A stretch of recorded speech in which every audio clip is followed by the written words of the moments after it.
All right. Well, in this part of the competition, you're taking on a fictitious business identity as K.E.L.P or K.E.L.P Consulting and assigned us the role of United Parks and Resorts Board of Directors.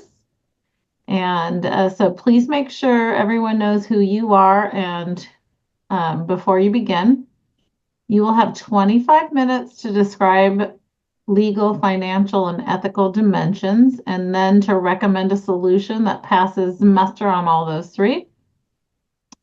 I will provide you with a 2-minute warning if you're approaching the 25-minute mark. At this time, I won't interrupt you unless for that. And then when you're finished, we, the judges, will stay in character and ask you questions for 10 to 15 minutes as the board of directors. And then after the Q&A, we'll revert to our judge status, and I'll ask the judges to introduce themselves and then provide feedback on your presentation. Sound good? All righty. Sounds good. So I am going to go on mute and hand it over to you. It is 2:51. I'll start the timer at 2:52 just to make sure you get that full minute. Thank you so much for having us, United Parks and Resorts Board. We are K.E.L.P Consulting, and today we're here to speak to you about one of your parks. We're here to speak about a park that's been under some pretty heavy scrutiny in the last 15 or so years, but we think that one of the most recent legal suits that it's faced is opening a new door, has opened a new door to a new path forward, a path that's more sustainable environmentally, it's more sustainable fiscally, and it can potentially lead to a reinvigoration of the brand identity of Seaworld San Diego. Before we get into details, I'd like to thank you so much once again for inviting us. We are K.E.L.P Consulting, and that stands for Knowledgeable Ethics for a Lasting Planet. I'd like to introduce all of us individually. My name is Christian Mascoro. I'm our lead consultant, and in just a moment, I'll be passing things along to Yair Cervantes-Horta. He is our ethics consultant. Just after, Trista Lara will take over. She is our legal expert. She'll be explaining the last 15 or so years' legal history.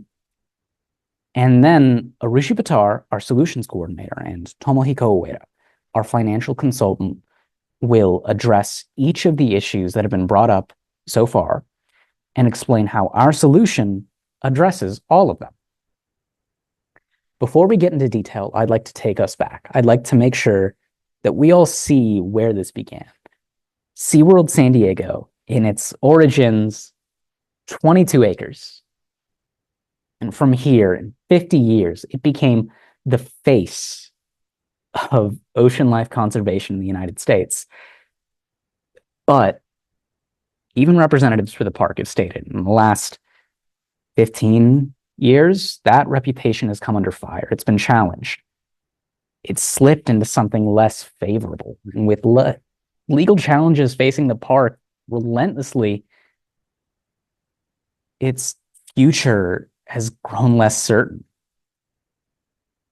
The most offensive of these recent legal challenges has to do with chemical pollution. It has to do with littering. We have a still image here of a video, one where we can see the barge where fireworks are being launched from. This barge is just outside the park in Mission Bay. And we can see the debris from the fireworks falling into the bay, loading it with chemicals like barium, which can cause paralysis, lead, which can cause brain damage, copper, which can cause death, all of which are building in the ecosystem, accruing just outside the park. That is not sustainable. It's toxic and it's building. But we have a solution, something that addresses this problem, something that opens new avenues for the park. Our solution is drone shows. I'd like for you all to take a moment, step back, and imagine with me a 5-year-old, his first time to the park. He's seen things that he never could have imagined before, things that he never could have dreamed of. And then sun goes down, he looks up, and he sees everything that he's learned about today soaring through the air above him. Just a moment. that day becomes the kind of memory that he'll keep with him for the rest of his life. Board, our solution opens new avenues for the park.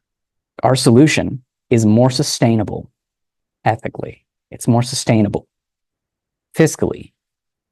It's more responsible. To get into the ethics of the status quo, I'll be passing things along right now to my colleague Yahya. Thank you, Christian. As Christian mentioned, we here at K.E.L.P Consulting are concerned with the overall usage of fireworks. But before getting into that, a brief history on Seaworld. First, opening its doors in 1964, Seaworld set out to emphasize its commitment to preserving biodiversity and ecosystems all around the globe. It has milestones like saving its first manatee in 1976, raising and releasing their first orphan manatee in 1980, saving more than 20,000 penguins in 2000, and rehabilitating more than 300 turtles in 2010. Its commitment to Earth's ecosystems are more than evident. Online, they're cited as saying, "We've joined forces with the Humane Society of the United States to protect wild animals and the places they live, making sure that they are around for generations to come, as well as from habitat protection and supporting ocean health initiatives to our many rescue and rehabilitation efforts. Seaworld is part of conservation projects across the globe." Quite frankly, I'm honored to say that I got to visit Seaworld when I was a kid. I entered its gates, and I immediately felt the warmth and protection that it was striving to promote. I learned about the importance of preserving biodiversity all across the globe.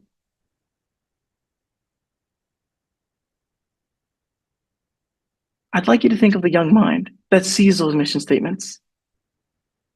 It yearns to help in any way that it can, and it turns to these mission statements, and it wants to learn more, and it clicks the link. But instead of getting the resources, it's treated to this: a variety of ocean sea wallpapers. That's right. What you see in front of you is exactly the resources that they're getting. So how can those young minds help the world if the organization that was founded with a mission to preserve ecosystems can't even provide them with the resources to do so? Even more disappointingly is the overall impacts of fireworks. Seaworld contributes to the 60,300 tons of carbon dioxide that are released into Earth's atmosphere in 1 year, spiking air pollution levels by up to 42% on a given day. This results in high levels of harmful material, polluting the Earth's atmosphere with fine particulate matter, sulfur dioxide, and nitrogen oxides, all contributing to harming the very animals that we set out to protect. But it doesn't have to be that way, because introduced in 2012, we have 17 sustainable development goals that set out to emphasize the importance of preserving life all across the globe. More importantly, making it sustainable. More specifically, by accommodating goals 12 through 15, Seaworld can help and end the pain that fireworks is causing. Goals number 12 and 13 are on reasonable consumption and urgent action to combat climate change. We on Earth know that our resources are limited, so we must use them efficiently and responsibly. Furthermore, we understand that climate change poses a genuine threat, and so we must take action to prevent irreversible damage to Earth and its ecosystems for our very own sake as well. Fireworks, however, are being overproduced, and 9 out of 10 times are being used regardless of their functioning status, with many of them coming out faulty, polluting the surrounding areas, including Seaworld. That's not even to mention the light, water, and general pollution that results as the cause of their explosions, affecting the surrounding life. Speaking on those lives are goals 14 and 15, because the sea makes up 3/4 of the Earth, meaning that we must set out to protect the sea and the life that lives in it, for the sake of those animals and the humans that depend on it. The other 25% of Earth is made up by land and air, which we and many other animals call home. So there is an importance that we must set out to protect life all across the globe. And fireworks oftentimes leave harmful chemicals that contaminate the water, at a very bare minimum, entangling them, and at worst, killing them. That's not to mention the sound pollution that is already pushing away endangered birds, putting them at even more risk of extinction. The physical pollution is polluting the nearby beaches, and as mentioned, Seaworld as well. So there's a very real danger here that these animals are falling victim to. But Seaworld isn't safe from those either, because as my colleague will mention, Seaworld will face a variety of legal hurdles. And so I'd like to pass it off to Trista, who will get into those. Hello, board. My name is Trista, and I'll be discussing the legal implications of Seaworld's use of fireworks and why we should transition into drone shows instead, the more sustainable alternative. First, I'll be going over a few past lawsuits to show why exactly we should begin prioritizing Seaworld's legal reputation. These specific lawsuits show how violating the UN sustainability goals have real-world legal implications. This is meant to emphasize the need for change so we can make strides towards rectifying any past legal misgivings and gear ourselves for a brighter, more sustainable, and environmentally conscious future. In 2011, K.E.L.P versus Seaworld occurred, in which PETA sued Seaworld because they were trying to prove that orcas' captivity violated the 13th Amendment protecting those against slavery. The court ended up ruling that this amendment only pertains to humans, but it did shed light on the ways in which Seaworld treats their orcas. Later in 2019, Seaworld versus Anderson was filed in an attempt to prove that Seaworld was being deceptive about the health of their orcas. The case was soon dismissed in 2020 and never went to trial, but it did reveal the unethical framework in which Seaworld treats their orcas and dolphins. Most recently in 2024, the city of San Diego sued Seaworld for being more than $12.2 million behind on rent, late fees, and interest. Once again, all of this is meant to emphasize Seaworld's current legal standing and why we should be making strides towards rectifying their legal apparatus, not only to mitigate any potential future legal mishaps, but most importantly, to treat the environment better. And now that we have a better understanding of Seaworld's past legal lawsuits, it's time to dive into the current and pending one filed on behalf of the San Diego City Coastkeeper and the Coastal Environmental Rights Foundation in regards to Seaworld's use of fireworks. Seaworld has up to 150 fireworks shows per year. This is anywhere between 250 to 1,750 fireworks shells directly over Mission Bay. This results in an abundance of pollution, such as plastic caps, shell casings, and wires that result in a toxic residue from metals like lead, barium, and copper. Further, Seaworld is in current violation of the fireworks permit that requires them to clean up after themselves following each show.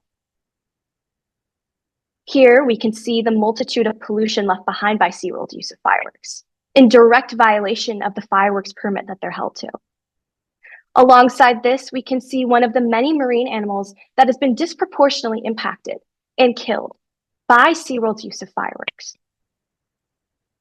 Further, Seaworld also is in violation of their current fireworks permit, as I've mentioned, but also the waste discharge requirements and permits that they're held to. This is what allows California facilities to discharge waste into a body of water, but only under specific circumstances that limit the amount of pollutants released as much as possible. These standards are largely built around the Clean Water Act, a federal law that serves to prevent, reduce, and eliminate pollution to protect the US's waterways. Noticing the surplus of debris in and around Mission Bay, the San Diego City Coastkeeper and the Coastal Environmental Rights Foundation, two well-established environmental rights organizations, have sent Seaworld a letter of notice of intent to sue. Additionally, in light of this discourse, many San Diego residents have expressed their concerns with Seaworld's use of fireworks, including San Diego City Council President Joe LaCava. In particular, Joe LaCava is dismayed with the influx of recipients that are telling him concerns, not only out of the concerns that the noises pose on themselves, but most importantly, residents' own animals as well. It's a well-known fact that domesticated animals like cats and dogs don't react well to fireworks, what with there being frequent words of warning that spread every 4th of July. And this doesn't even take into consideration any other disproportionately impacted groups, like veterans or small children. This is a potential indicator of future legal turmoil with the city of San Diego, on top of the most 2024 recent lawsuit, if you don't take a different route. The trajectory of legislation in the future is geared more towards an environmentally friendly direction. It would be in your best interest to care for the environment and the animals that live within it. Instances where you're harming the marine animals by depositing waste into the water, mounds and mounds of it, directly go against this. And to get a better understanding of the solutions and financial aspects that we have come today with, I'm going to pass it off to Tomohiko and Arushi.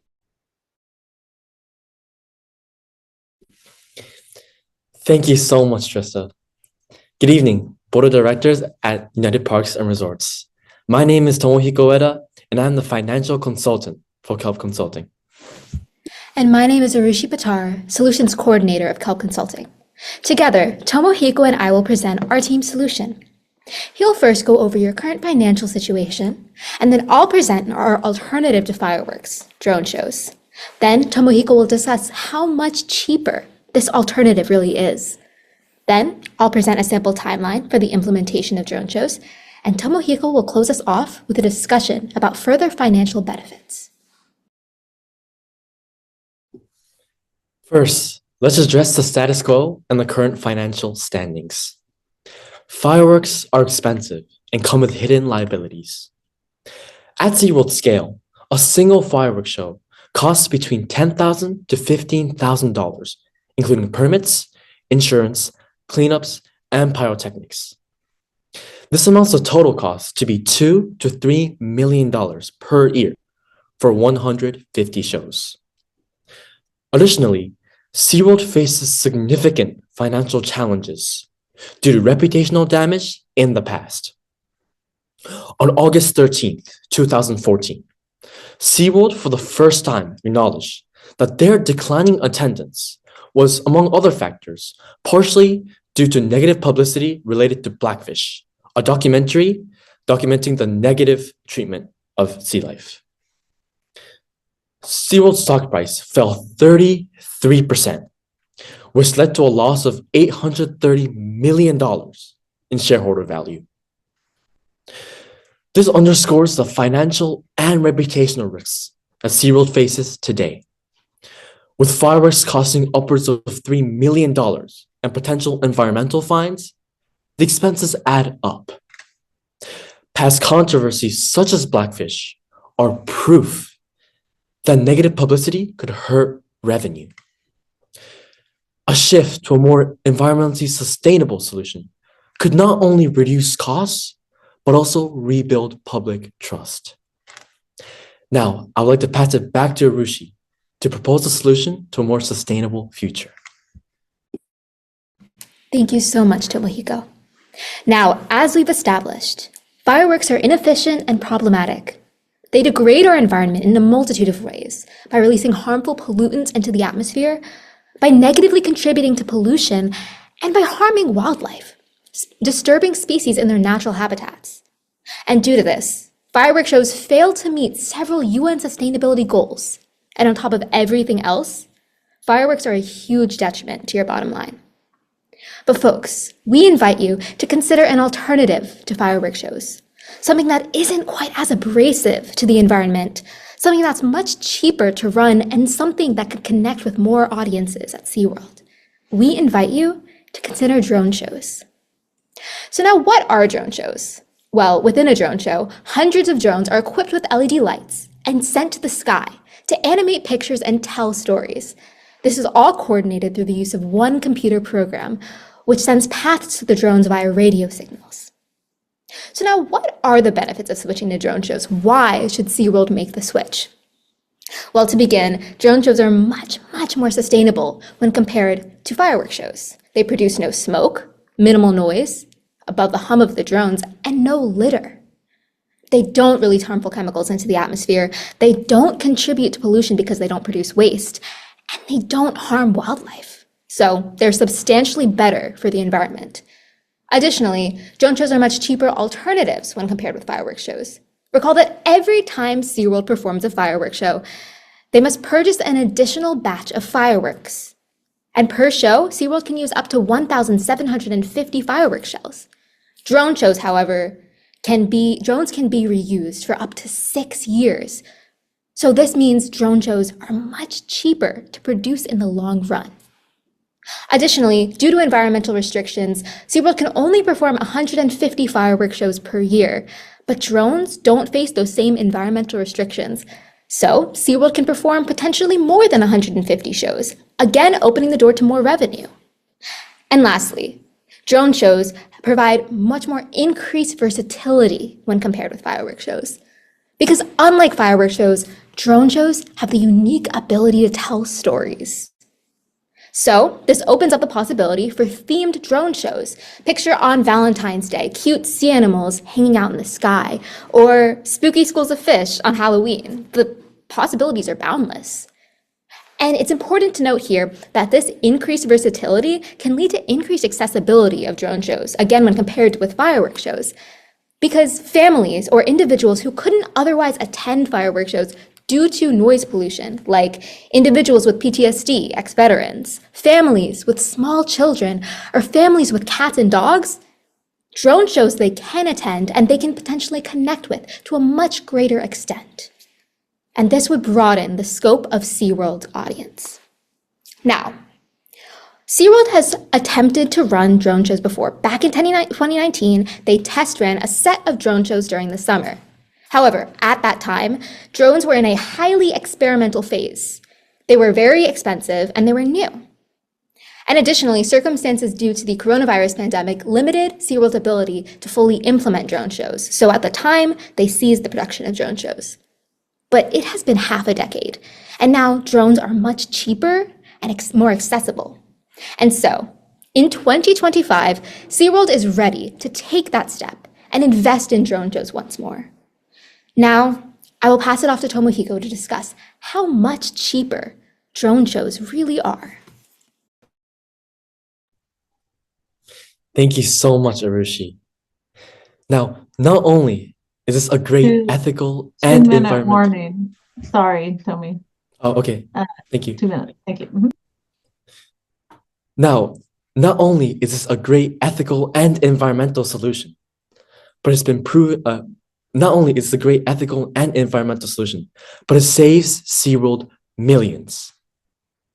The upfront investment includes a 200 drone fleet system, which costs between $150,000 to $200,000, including hardware, software, and training costs.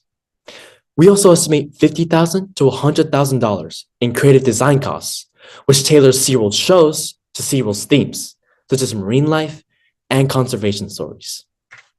This makes the total upfront cost to be $200,000 to $300,000. But here's the key. This is a one-time investment for a reprogrammable and reusable asset. Once operational, drones are dramatically cheaper to run. The per-show operational costs totals just $1,000 to $2,000, including labor, power, and minor maintenance fees.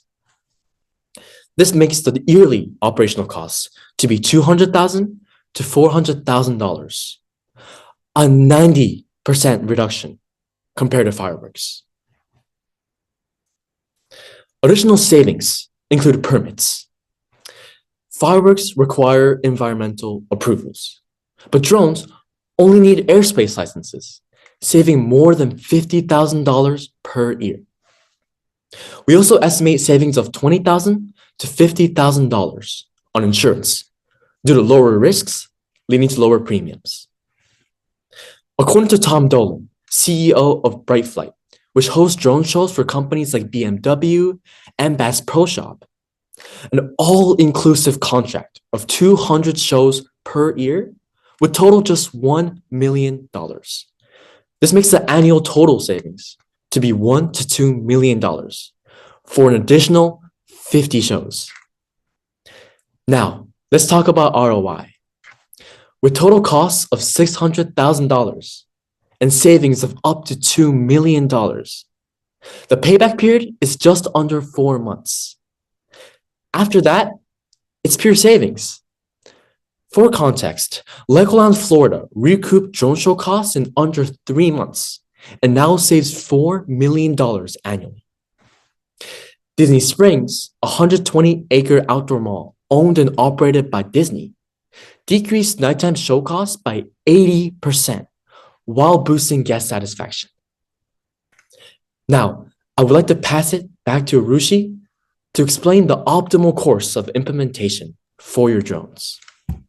Sorry, guys, you are 1 minute out of over already. So that was 26 minutes, and I have to keep it fair to all the other teams. So I am going to hand it over to the board of directors to ask questions, and then hopefully we ask a question where you can get in the last of your material. Okay, so I'm sorry. Okay, so I've got, but I do want to just kick off the question with the ethics portion. So the goal is, I want to make sure I fully understand if what we're going to do is going to combat our ethic dilemma. Could you just reiterate that for me and point that out for me so I understand the exact ethic dilemma? Of course. To be specific here, we're looking at the face of Seaworld that's going through a variety of changes. This leaves the world questioning as to what Seaworld's true intentions actually are. And so we must set out to emphasize our commitment to preserve animal life, starting by shifting from fireworks to drone shows, proving that we have a commitment to save and protect animals in the ways that we can. All right, judges, any other questions, follow-up questions to that ethic response? Could I please follow that up? You mentioned in terms of the challenges that SeaWorld faces, that most of the challenges that you discussed in talking about SeaWorld's problems had to do with their treatment of animals, not their fireworks. Okay, so can you tell me how much you think this very visible change from fireworks to drones will really help their reputation versus the sort of nagging issue of treatment of animals? Yeah, if I may, in the last 5 to 10 years, SeaWorld has made a commitment not to purchase or breed any more orcas, which is the most visible, most known issue with treatment of their animals. It is our understanding that SeaWorld, the park, is doing everything that it can at the moment to improve or at least prevent the furthering of worsening conditions for the animals within their park. The only obstacle to further improvements would probably be fiscal. The fireworks present a pressing issue, a recent issue, and one that has a visible consequence to the people of San Diego, to the people just closest to it, to anybody that would go to a beach just outside the park. This would open up new streams of revenue, and which could potentially be used to help the animals that are in their care at the moment, while also, protecting ocean life that's nearby. Okay, thank you. May I ask another? Well, let's see if Financial Miriam, if question. you have Go ahead. can we see if Miriam has a follow-up to that real quick, is that enough? Yeah, so I feel as though the topic really focused on pollution and a lot of the impact of what's happening with fireworks and the cost. The ethical part of the question of what we're doing to preserve sea life wasn't really highlighted in some parts. So I guess what is the major solution for the part related to sea life and preservation of sea life? Well, what we're looking at is SeaWorld's commitment to helping biodiversity across the globe, right? And so it's a start. What we want is to emphasize our commitment to first help the animals that surround the park itself. Because how can we claim that we'd like to help animals across the globe, when we aren't even taking into consideration the animals that surround SeaWorld. And so by shifting from fireworks to drone shows, we're truly showing the world that our intention is to help those animals. Got it. So it seems more like, I guess leading by example. Is that the proposition in a sense of that's where we're going to start to address the ethical issue here, and then of course there's other implications of what they're doing. And it sounds like that's where you're leading to. It's that, and if Arushi would like to expand on this, this solution is tenable in a very short time scale. This is something that's very, very, very feasible. Yeah. Arushi, would you like to take over? Sure, but for purposes of staying on topic, I just want to emphasize, yes, this is we're able to implement this very quickly because we just simply need to test run and run through drone shows. We can look at implementation, and this was what I was going to say in my speech. We are looking at implementation by fall. So this is a really quick way that we can really save sea life and as you said, lead by example and make a stand towards conservation, protect the species that fireworks shows are harming by creating an exorbitant amount of waste around Mission Bay.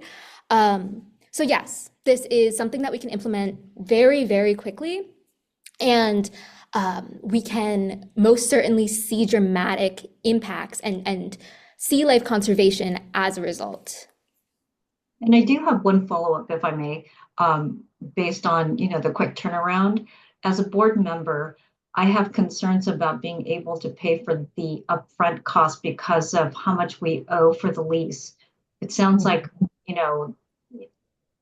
for SeaWorld to have this additional expense, they also have these outstanding debt, which looks sizable based on the numbers that you provided, which were really great. So I'm just kind of curious to know, how will we come up with the upfront cost of this, additional software training and everything that was explained? Yeah, if I could answer that. One of the examples for real cases that we were able to find was Legoland, Florida, and Disney Springs. And there are also many reports made by companies such as McKinsey and Company, reports from the city of Sydney that report that the payback period and the ROI, the return on investment, is extremely fast. Note that in our presentation, we mentioned Legoland's payback period was just under 3 months, and we estimate payback on a profit in just under 4 months. So not only is this a great ethical and environmental solution, but it also makes sense financially, as you mentioned, there are concerns about the debt that surround the lease. But not only will this investment pay for that debt, but also that monetary compensation will be able to propagate further into different aspirations and ethical concerns that SeaWorld may face. Thank And you. if I may, it's also important to note that this is very much an investment that will pay off in the long run. And what we did not dive into yet in our presentation, but is still very clear, is that this immerses audiences in brand new ways that hasn't been done before, except with the exception of Disney Springs and Legoland, Florida. So for instance, Legoland, Florida, to celebrate Halloween, they use these drone shows, over 500 drones, to spell out phrases like Happy Brick or Brie, and also create very life-size animated figurines to celebrate the holiday. So this is very much an investment that can generate new audiences. If I may. All right, yes, please. Okay, Tomohiko, you did an outstanding job describing the startup costs and the operating costs.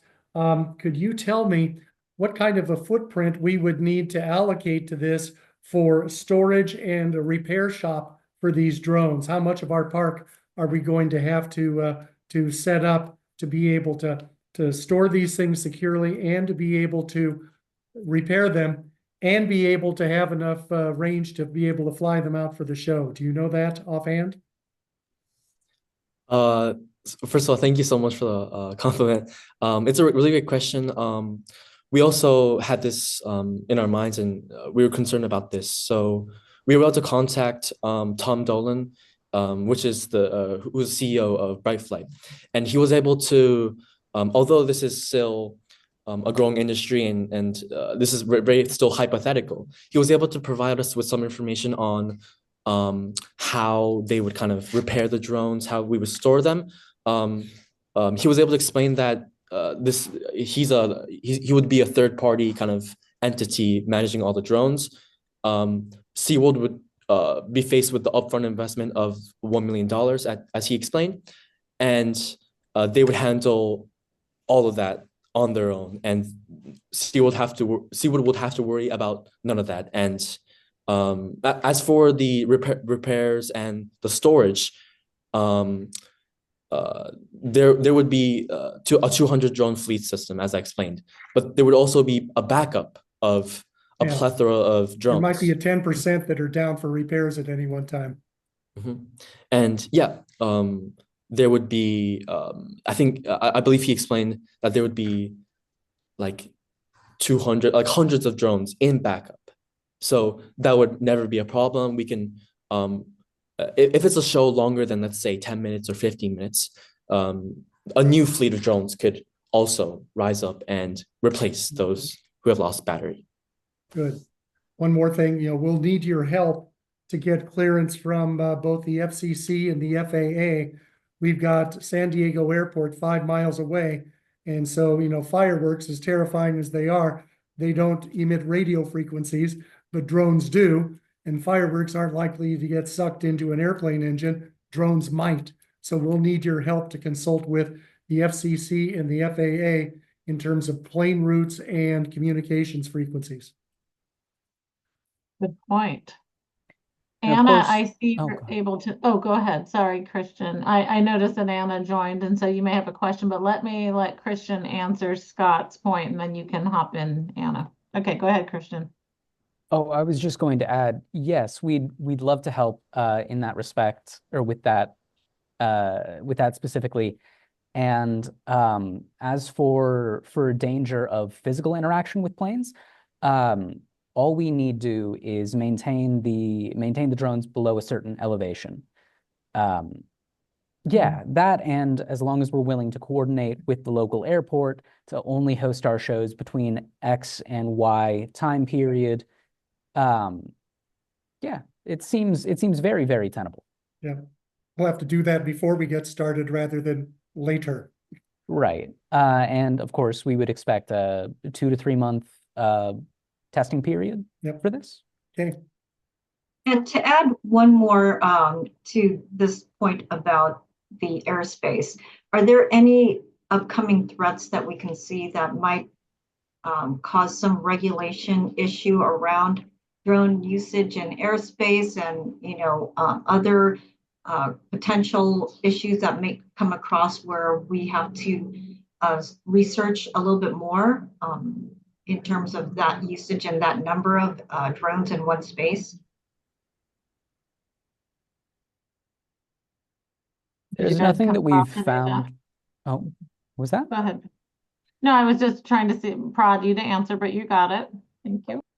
There's nothing that we've found recently. And as Arushi mentioned, the last 5 years have seen a very large amount of growth in this specific industry and the regulations surrounding it.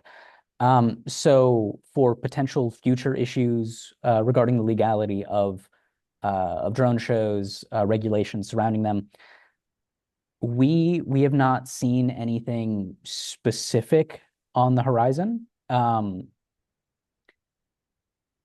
Yeah.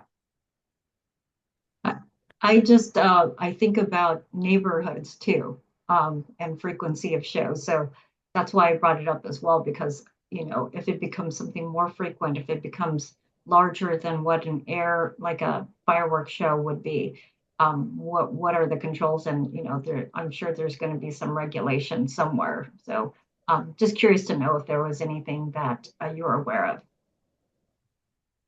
Thank you, Miriam. All right, Anna, you're next.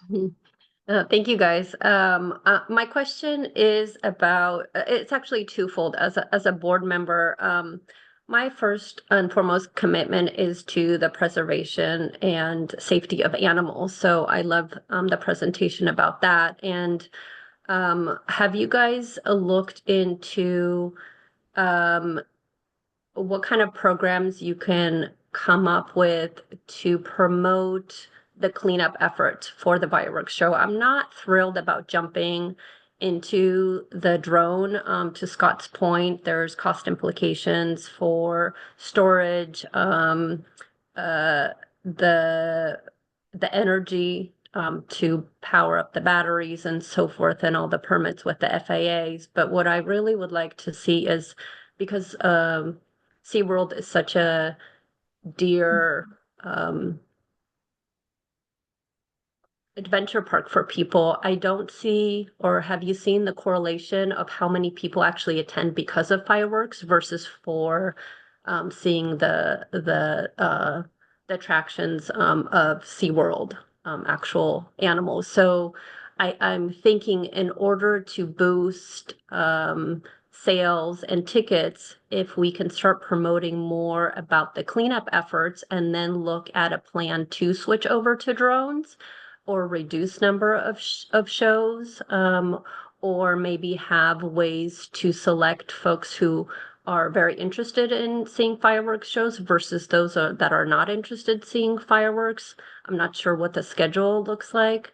But if that's any information that you guys have looked into of what's the correlation of why people go to SeaWorld in the first place, and what's the percentage of folks who actually choose to go to SeaWorld because they want to see fireworks. I wouldn't necessarily compare them exactly the same to Disneyland, because it's a little bit of a different business model.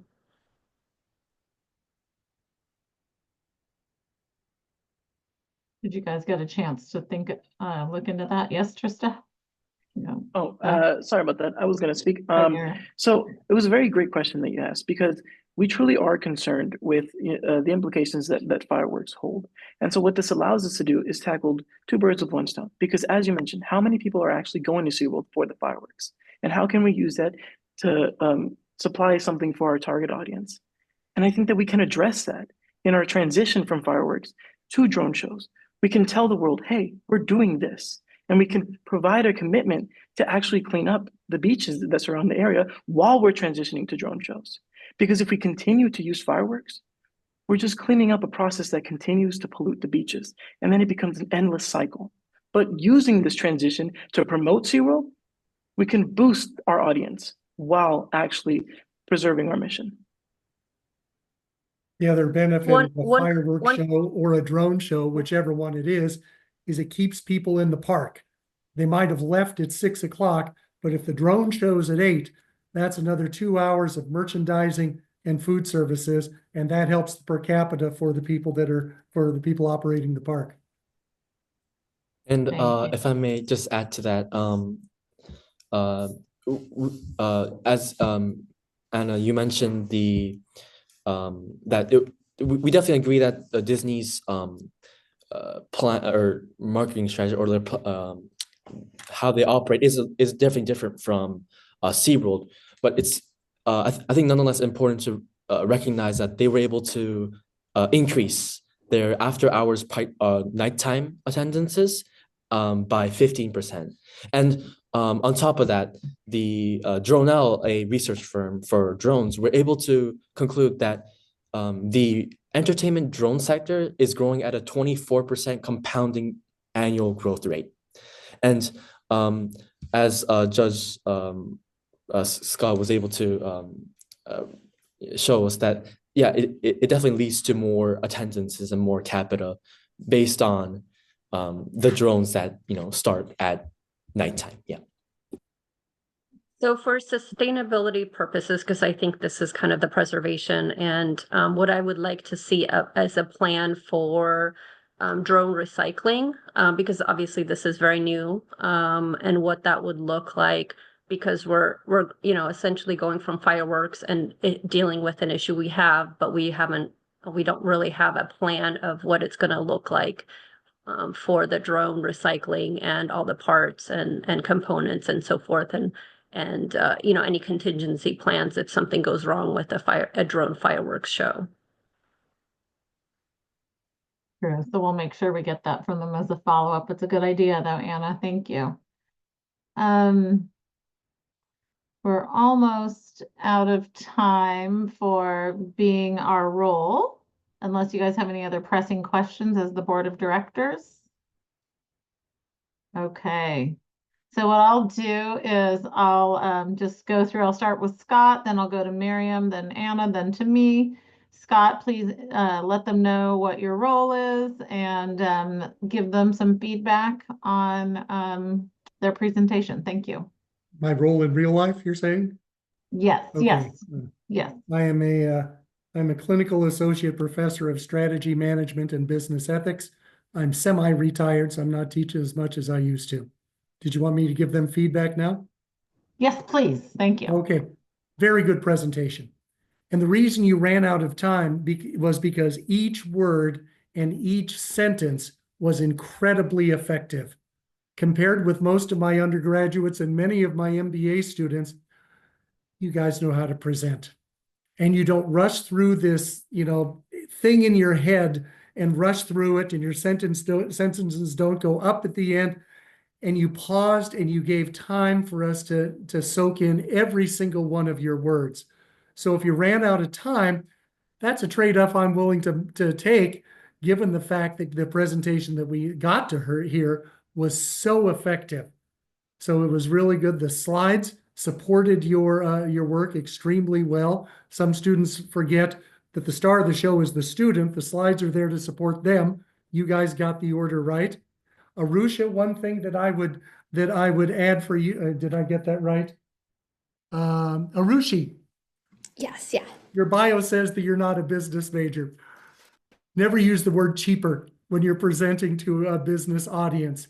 It's a great investment. It's going to lower costs. It's going to increase margins.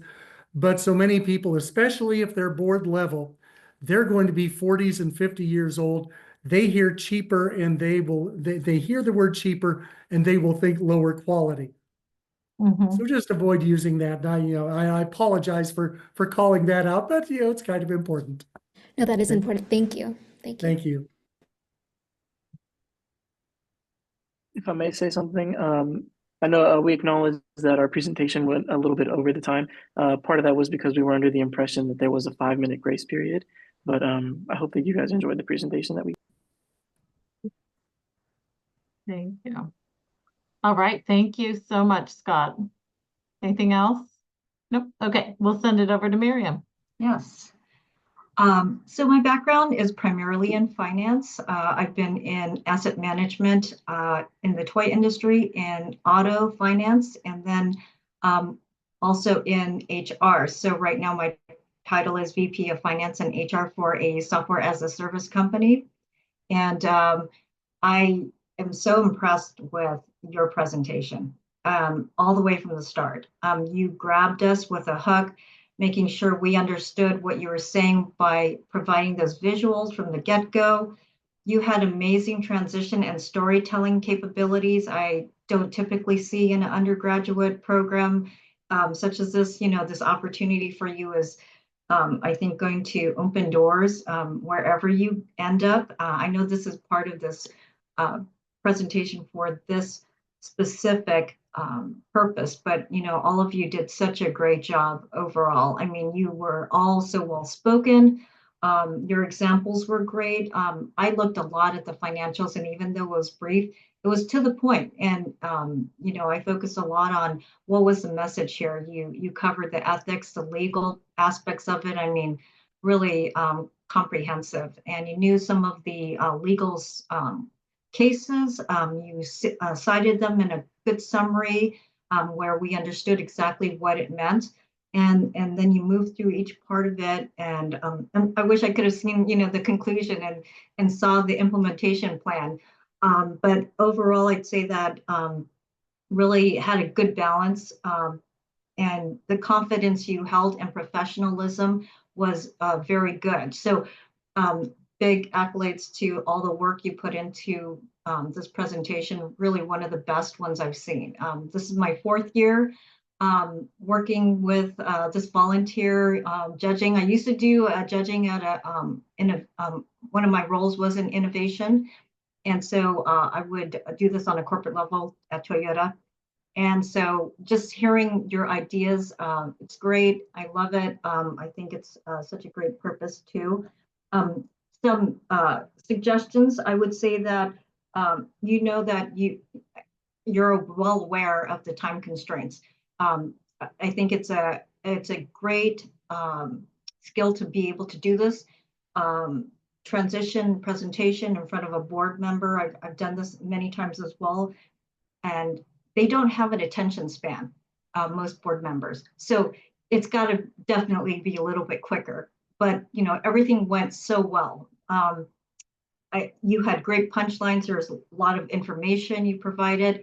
I would say when you go to the next round, if you make it, you know, that's what's going to matter, is really getting that message through to everyone in that time frame. So couldn't really give you too much feedback. I wish I had more to say, but I was so impressed. Good job. Thank you so much, Miriam. Anna? Yeah, I want to share the same sentiment. Really great presentation, you guys. Very good transitions. You know, on the time, you know, that's a calibration. And I think for all the feedback, you know, if you're running low on time versus not being well spoken or have concise slides, or, you know, the way you're addressing yourself, I think, you know, that's a really good thing to have, and especially in your practice. So I also wanted to highlight that the questions that we were asking would be questions we would be asking in our meetings and our boardrooms. So don't feel like they were super challenging, but because your presentation was good, we also elevated our questions, and you answered them really well. So I really appreciate that. And again, really great job. And thank you for your presentation. It was very interesting.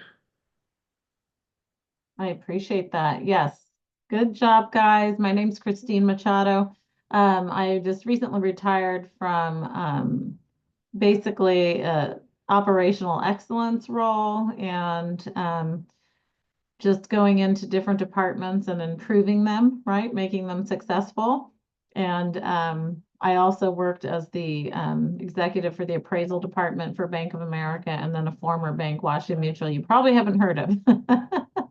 But also now I currently teach, similar to Scott, part-time at Loyola Marymount in their Business for Good program. So fabulous presenting. I think, yes, just my thing about the time. I did give the 2-minute warning. So if you have that, if you're in a board meeting and they say you have 2 minutes left, you should have a plan to get everything you can in that 2 minutes rather than just stick at the status quo. I think you did get a chance to get some of what you wanted to add. I love how Arushi said what I wanted to say if I got a chance, right? And she got her statements in there. So that was excellent. I thought you guys transitioned well. You knew each other's parts. And I really like that. The one slide on Tomohiko, I was just questioning on your, maybe just go back and look on your financial slides. You put the word additionally 200 to 400,000 per year on the slides when it was going to cost 100 to 300 to start. And so it made me think we're going to have to pay more than the initial setup every single year. So you might just want to look at that. Maybe you meant additionally in a different way. But you can, well, I guess we have time. You can take a look if you can get to that slide. Oops, he didn't like my feedback and he said, I'm His out of here. computer died, but he's using Arushi's computer, so we're on it. Apologies. There he is. I see it.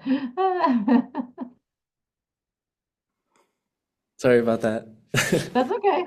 That's okay. So just maybe take a look at that slide. Because it had me concerned. I had it written down like, am I going to have to spend that much more every year? But I am comfortable. Yes, I know it's going to cost us money in the beginning, but I feel like we're going to recoup that money pretty quickly.